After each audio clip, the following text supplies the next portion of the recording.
bit determined, and I let it open because I was still waiting. All right, it's June 11th, Monday, and it's almost 2000 hours. I'm going to quickly get set up to tune into the Beaverton CERT Net. This is my new Yaesu FT-857 bag. At the end of this check-in, I'll go over this bag, plus I'm going to go over this 6-meter dipole. I finally got that finished, and tomorrow I'm going to be shooting a video on that. But this bag is set up to be rapidly deployed, and we should be able to get up on the CERT Net very quick. So this is a little 2-meter antenna here.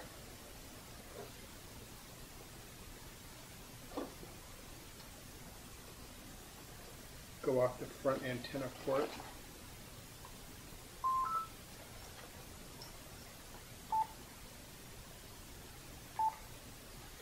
It's 147,380 for those in the Portland area, and it's got a tone of 100 here.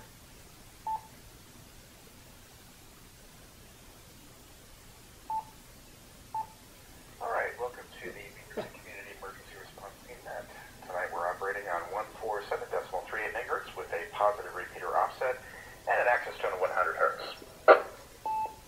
This is November 7, Juliet Delta Tango. My name is John. I'm located at Cedar Mill, and I'm a member of the Beaverton CERT radio team. I will serve as the net control station for this session of the Beaverton CERT Net. The purpose of our net is to promote amateur radio preparedness and share ideas and information among Beaverton CERT members and any other interested parties. All stations are encouraged to participate. Beaverton CERT Radio is on the web at beavertoncertradio.org.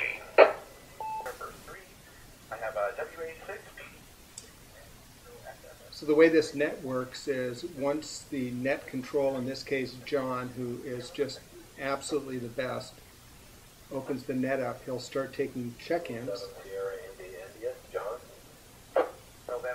And you basically give your call sign phonetically followed by your name. John will typically takes about 3 check-ins, stops, reads them back, and then opens it back up. And the old axiom of listen, listen, listen, and be polite is key in ham radio. So I just kind of wait, and I'll check in at the end here.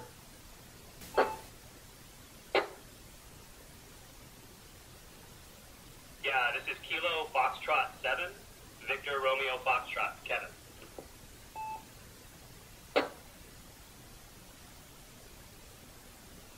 Okay, KF7VRF, Kevin, thanks, and welcome to our net. I don't have you on our list before, so if this is your first time, welcome. All right, anybody else? Any announcements, comments, questions tonight for the net, or any other check-ins? Kilo Foxtrot 7, Echo Tango X-Ray, David, late check-in.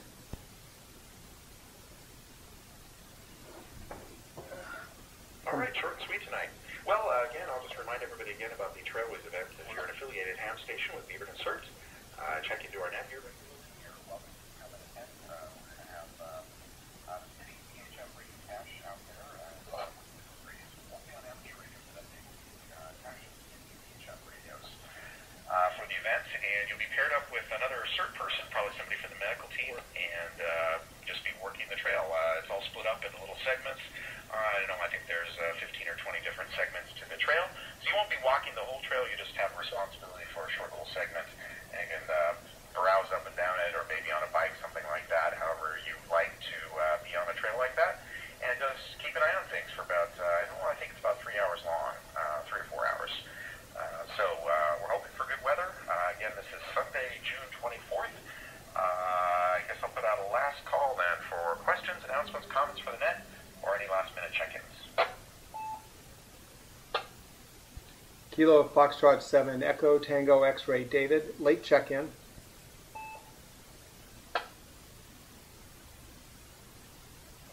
Okay, there's David, KF7ETX. David, we got you on the list tonight. Thanks for checking in. Anybody else? KF7TGN with a question? Okay, go ahead, Lynn. As far as bringing stuff to the Trailways event, will we have to wear our hard hats? Good question, Lyndon. We'll send out all the details in an email, but on that particular one, the answer is no. I think we'll be asked to just wear a vest, some sort of way for people to pick you out from the crowd as somebody who might be responsible for something in case there's an emergency or, I don't know, somebody falls down and skins a knee, so that sort of thing. So no hard hats.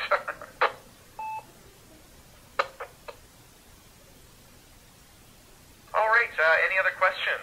Anything else for the good of the net? Any last-minute check-ins? This is the last call from N7JDT.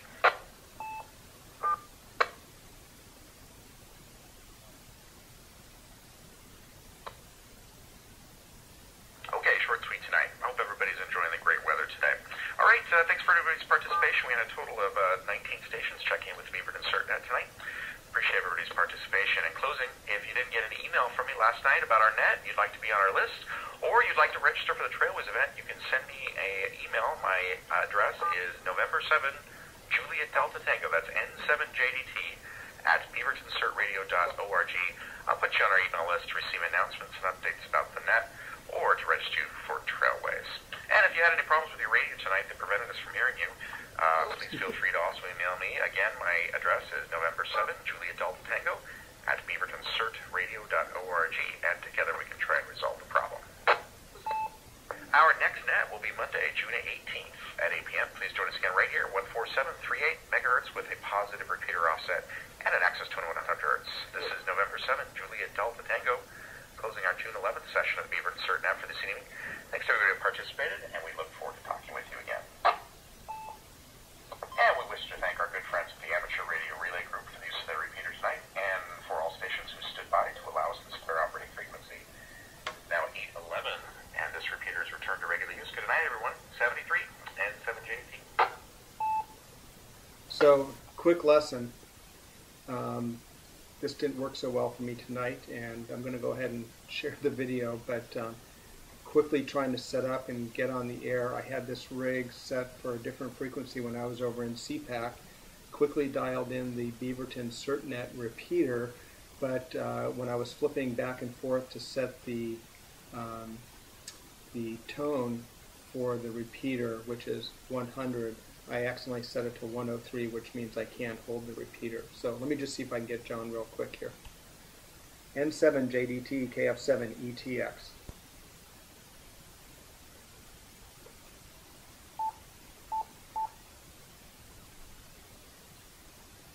Hey, David, I heard you from the other room there. I'm here. What's up? Hey John, just real quick, I was having trouble with my 817. I think I figured it out. Just wanted to get a quick radio check. Thanks so much. Oh, yeah, you're getting the repeater just fine and sounding 100% clear there. That's what I get for last minute check-in and trying to scramble. I appreciate it, all the hard work you're doing there, John. Thanks so much. 73. Yeah, David, no problem. I had myself a bit of a last-minute scramble here. I'm using a different antenna mounted a little lower, and I didn't realize I was putting out high power whenever I was transmitting. I was sending all kinds of power into my own speakers here, and it was making quite a buzz here. So I just reduced some power, and things were fine. So had my own self a bit of a last-minute scramble there, so I know how it goes. Okay, good luck to you, David. KF7 ETX, this is N7JT. Have a good night, John. Just shows you how much we need to keep practicing with our gear. All right, have a good night. So even though I feel very comfortable with this radio, I was trying to quickly get this set up for the repeater for the net check-in while trying to focus on doing a video. And quite honestly, I actually had this all set up to do outside tonight, and I wanted to go over a few things and just some things going on from a radio point of view, as well as our little company AMP3. And while the neighbor has somebody next door pressure washing all day, late into the night, and I was thinking that he was going to be done and leave, but it's too noisy out there. The reason I wanted to do this outdoors is I have my 6-meter dipole set up, and this weekend, well, I was working shifts, but I did take some time in the afternoon. The 6-meter band opened up, and there was the June ARRL VHF contest going on. So that's on 6 meters, 2 meters, 70 centimeters, And I did have this 6-meter dipole set up, and I wanted to test it, and it worked great. I actually this was very exciting for me. I made a contact with a gentleman in Georgia, and it just goes to show you the power of 6 meters when the band opens up. But here is the little dipole. Well, it's kind of hard to see. There you go, a little bit of light. So it's all done, and I've actually been photographing this as I went, and I've had a lot of requests for this little dipole, and I will get a PDF up. I'm going to actually finish a video tomorrow, and I'll have another video up on this. But this is a little heavier version than the lightweight whips that I used last year, and that worked really well. But quite honestly, the whips were a little bit on the delicate side. I think they're fine for vertical whips, but they started to show their wear when they were in this horizontal position, and the crimping on the ferrule wasn't enough to really be sturdy enough for my needs. So I made a whole new dipole, and there it is. It's set to run on these heavy-duty black whips from Dipole. And I really like it. It works great, and it fits in a little teeny bag except for the whips, and very fast to deploy. You can configure this other ways, which is the whole purpose behind this. So it's really set up as a 6-meter dipole, but you can take these whips off, and I've made some accessory items that thread in the top of the feed point here, typical of hams. I like making stuff myself. You can certainly buy something, I think, similar to this, but I can thread a stainless steel eye bolt in the top of this, hook some paracord, and run this up a tree, run my coax off the bottom here, and then from the sides thread in some 3/8 24 knurled knobs and run wire dipole of any length and configuration off the side here. So a lot of capability with this little feed, and I'm pretty pleased with it. So we'll do some more on that tomorrow. I've got the photographs done and ready to write the PDF, and I'll just do a quick little intro video on that. I have this set up so that it can mount on my Dipole mast, so everything I've done is configured to use the 1/2-inch iron pipe thread. So this will thread on the top of my mast. I also have an adapter so I can put this on a paint pole. You can also put a larger adapter on here that is inch or 1.5 or 2-inch PVC, and slide that over any field expedient pole or hiking stick at your convenience. Or of course you can just run this up in the air. And as far as tuning, I basically use brute force. So I'd go out there, loosen up one of the nuts on the mast, and I would turn this based on where I was wanting to aim the dipole. And I was pretty pleased when I got that guy from Georgia. Put a big smile on my face. So I'm going to definitely send him a had a lot of questions on this at CPAC, and this is a ready bag or go bag for the 817, the Yaesu 817, which is a very popular radio for SOTA, Summits on the Air, IOTA or Islands on the Air, backpacking. It's also good for just general emergency communications locally.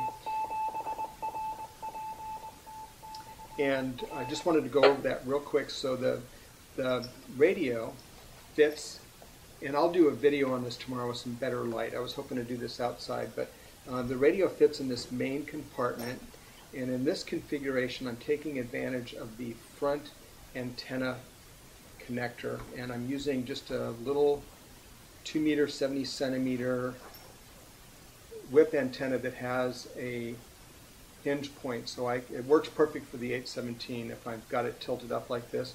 And the nice thing is there's a nice pocket here that stores that antenna, so I can set this radio up pretty quickly, work off that front antenna point, and I'm good to go. Now the mic and cable coil up very nicely in the front and the whole thing zippers down. So that's the main radio compartment. Now in the back is a battery compartment, and in this case I'm using a lithium iron phosphate battery from the guys at Dipole, and everything that I do is Anderson power pole. So I can take this off, plug it into the charger. Someday if I get a second battery, I can just plug back in.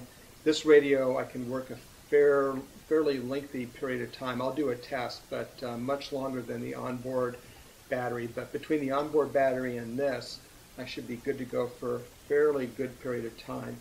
Now in the back there is a zippered access pocket to the back end of the radio where I can plug in the power cord, so I can run either battery or I can also run it off of the cigarette adapter in the truck.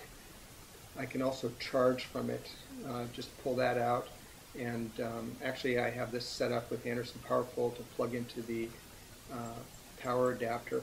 Now I also have, because of the zippered access, I have access to the rear antenna port should I decide to use that, and that has worked out very nicely, and there's enough room in there for all of that very comfortably.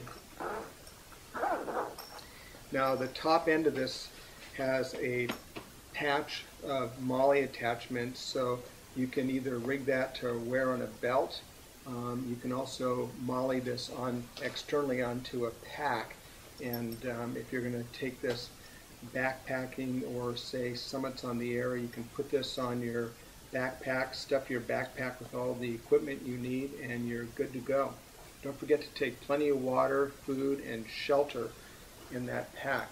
Now on the back end, see if I can get this centered right, you can see that there is a Velcro foot that folds flat, and then you can adjust it. It's got heavy plastic, but the nice thing is that holds this radio bag at a nice operating angle, so you can readily see the dials and you don't have to put your head down when you're working the radio. It's been a very nice addition. It has a removable shoulder strap, and if you're working the radio set up like this, you can just take the shoulder strap off, but if you want to sling it over your shoulder, that works out very well. Now on the back, where the adjustable foot is, there's another compartment. So there's 3 compartments in this radio bag. This one opens up like a little wallet, and there's room here for 25 feet of coax. There's elastic loops up here where you can put a storage tube, either a piece of PVC pipe or one of these little storage tubes, and I keep all my extra connectors in there so I can configure this depending upon the situation. You never know. Having those connectors is a good thing. If I needed to, I could put an extra antenna sitting in here, and then off on this side is a pocket where I can keep a radio log, operating manual for the 817. There's also some pockets right there for pens and pencils, and that just zips up very tightly. That's a good little package. It's custom made for the Yaesu 817, and that is on our website. And if you're interested at all in this bag, please check out our website, amp3.net. So amp-3.net, and look on the left side. You'll see a link there for ham radio gear as well as AMP3 nylon gear, and this bag is in both of those locations. I have another bag that I'm working on, primarily designed for the Yaesu 857 Delta, but honestly any portable radio of that size, the ICOMM 703, there's a whole number of radios in that size range will fit in the bag, as well as a power supply and tuner, and there's pockets on the side for DC power and coax cables with zippered access into the main radio compartment. And again, it features a tilting leg to make it a portable go bag for portable field operations, emergency communications, etc. So keep an eye out for that. I tested the prototype when we were at CPAC, and it worked very well, but I found a couple of items that I want to tune up, and I'll be talking to the bag manufacturer about that, and we should have those up on our website within the month. And if you're interested in a bigger go bag, keep your eyes peeled for that, and we'll send a notice out. I love going to CPAC, and I went this year with Beth, and we just had a great time with AMP3. We got to meet a lot of customers, both from the prior CPAC as well as people that have ordered from us online, and it's always fun to talk with fellow hams. I also got a chance to interview a couple of vendors there, and I'm doing that every time Beth and I go to a show with AMP3. If there's an interesting vendor, I try and do a little video interview and share that with you guys. You never know, you might find something interesting in those interviews. But this was a real thrill for me. I met Jim, the owner of Elk Antennas, and boy, I've always wanted an Elk antenna for a couple of reasons. One, it's just got a great reputation, and I'm very much interested in emergency communications, or ECOMM, and actually that was the entering force for me into ham radio because of the disaster committee at the hospital, and a lot of my preparations for radio are centered around practice and being ready for emergency communications should that ever happen in this area, that I can be part of the radio solution for the hospital disaster team that I work with. Well, this is a great ECOMM antenna, also just a great antenna for 2 meter 70 centimeter, but this is the Elk log periodic antenna. Now I put a special adapter on this so it'll work on my buddy pole, and the neat thing about this for VHF contests, so 6 meter 70 centimeter, I can put this horizontal polarization, and well, the corpsman used to call me MacGyver. Anyway, this is set up so that if I want, I can run this up my buddy pole, and right there I've got the perfect VHF solution, at least for me, operating portable. I've got horizontal polarized log periodic antenna from the great guys at Elk Antenna. So this is 2 meter 70 centimeter on a single sideband, and then right below here I would have my 6 meter dipole, and that'll be really, I wanted to get that set up for this last weekend, just too tired in between shifts, so I only worked on the 6 meter band, but there's some more VHF contests coming up. Really nice to give guys that are collecting points to be able to go 6 meter, 2 meter 70 centimeter single sideband and give them those points with those contacts. So anyway, that'll work perfect on my buddy pole mast, and I can't wait to get that up on the air, and I'll do a little bit of that hopefully tomorrow as well. But that's going to be a nice portable solution when I need it. And again, if I want to, orientate it in this direction, so vertical polarization, and now I'm on standard 2 meter 70 centimeter and work all the repeaters in this area. So that's going to be one thing that I've put together is a ham radio log, and it's printed on right in the rain waterproof paper. And the reason I do that is a lot of people are using computers, iPads, iPhones. I'm not sure, but I'm sure the Droid series smartphones also has ham logging software or applications, and those are great. But I also think, you know, when the situation is such that you don't have those type of electronics, which tend to be a little bit sensitive to the outdoors and weather. A lot of times I'm out operating in the rain and wind in the northwest, and I've had this little VX8R out in storms, and it's sopping wet, and it hasn't bothered it at all. And that's where I've really come to appreciate Right in the Rain products. Well, I have put together a waterproof water resistant but pretty close to waterproof radio log, and it comes in a zippered Cordura case.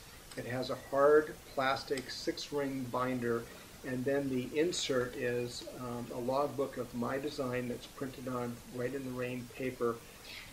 I'll weave in some pictures from our website, but there's the cover page. I'm frequently, I wish the space station was active with us, routine hams, but they're doing a lot of school contacts, but do some satellite work, and you do need to be able to know what UTC time is. So I've come to rely on this chart. This is both for standard and daylight time UTC conversion. There's 25 pages of log entries, 3 entries per page, 25 pages front and back, so 25, 50 pages times 3, there's 150 log entries in there. And there's also on the back 5 pages of blank Right in the Rain paper to make notes. And we do also have a refill for this. So if you're at all interested in a fairly robust, water-resistant ham radio log to take out in the field, check out our website under the ham radio link, and it'll be there. There's also a pocket in the front where you can keep, I keep a Sharpie pen and one of our Right in the Rain waterproof pens. They don't come with the kit, but there's space in there for that. You also have some space in the front pocket that if you need to slide some more reference material, perhaps an operating manual or guide for your particular radio, that's a good place to put that. So take a look at our website for that. All right, guys, sorry for so much ham radio tonight, but a lot of things on deck that I wanted to bring to your attention. And if you're not a ham radio operator and you've made it this far through the video, bless your heart. Maybe this will give you some inspiration to say, I'm going to pick up a book, or even go online at QRZ. You can, I'll put some links down below, but you can start studying for your ham radio test. And trust me, getting your tech license is not difficult, and it will open the door to a world that will just be full of fun and adventure, and there's a ton of really nice people to meet, both on the air and in person.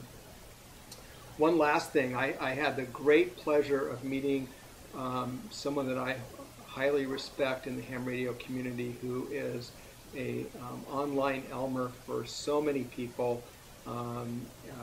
Randy, K7AGE, was at the CPAC convention, and I was out talking to someone, came back to our booth, and Randy was there talking to Beth, and she had absolutely no clue who he was, and I quickly introduced her, and I told her, this is Randy, K7AGE is his YouTube channel, and he has just been an incredible Elmer or mentor for many, many hams, both experienced and inexperienced like myself.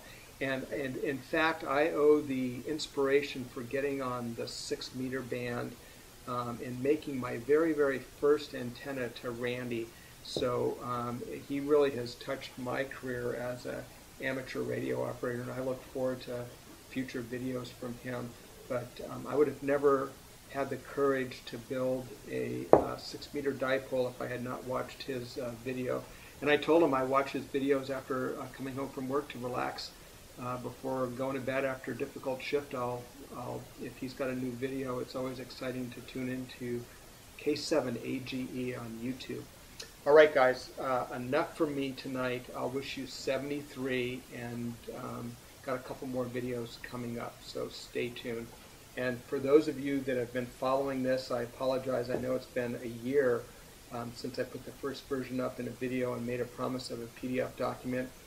Those are a little bit more difficult to produce, and I'm at a point where I'm ready to do that now, plus the updated, more heavier version with these more stout whips from the super guys at Dipole, and that's where I got that battery for this 817 and the battery charger, and I got to tell you, it's absolutely awesome, and that battery weighs hardly anything, so check them out as well. Dipole. All right, guys, that's absolutely enough for me. 73. All right, well, Beth will tell you I talk too much and full of hot air.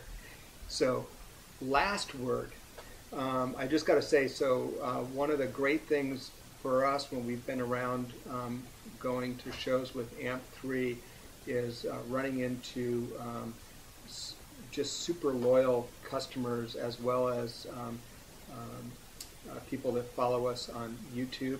And we met just an awesome AMP3 customer and super nice person in real life, Tom Queen, in Colorado Springs. So Tom, if you're watching, Beth and I say it was awesome meeting you. The other thing is, not too infrequently, people will call up AMP3. They'll end up talking to Beth. You need to know that we take customers serious. His name is. Okay, so that would be, what would Such do? That would be something to roll in at the end. We take customer serious. No, we take customer service very seriously, and we will get frequently some phone calls that we take from customers, either asking a question or perhaps wanting to give us a verbal heads up that they really appreciate our products. So today I had the great pleasure of talking to Nick. And Nick, if you're watching, buddy, it was awesome talking to you, and thank you so much for your kind words about our AMP3 IFAC. And as I mentioned on the phone, I sincerely hope that you never have to use that kit. And the last one to say hi to is Matthew Henderson, Semper Fi Marine. We sent a couple of our kits to Matthew's unit, and they were at the Mountain Warfare Survival School in California during their deployment workup, and Beth and I threw a bunch of extra stuff in that box for his buddies, just having an idea that that school was going to be very rigorous. And anyway, he and his buddies made it through the school and called us up and said that they really, really appreciated our kits. Again, I hope you never need to use those kits, and thank you so much for your service. Semper Fi.